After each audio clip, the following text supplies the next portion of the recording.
पेशावर में जुल्म की नई दास्तान रकम कर दी गई। मुर्गियों को तंग करने पर चचा ने मां की गोद में बैठे कमसीन भतीजे को गोलियां मारकर कत्ल कर दिया। खैबर पख्तूनख्वा के सूबाई दारुल हुकूमत पेशावर में एक मामूली की वजह से भतीजा अपने चचा के हाथों कत्ल हो गया।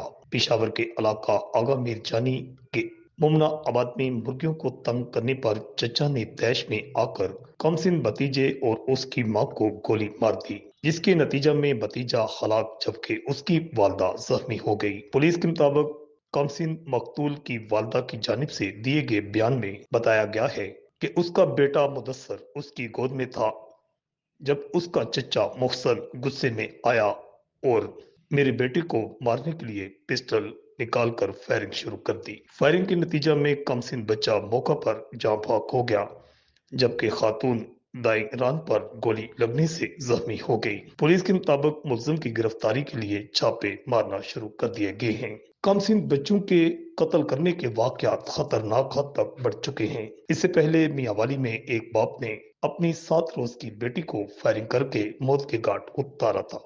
रिपोर्ट अल हिजाज न्यूज, पेशावर।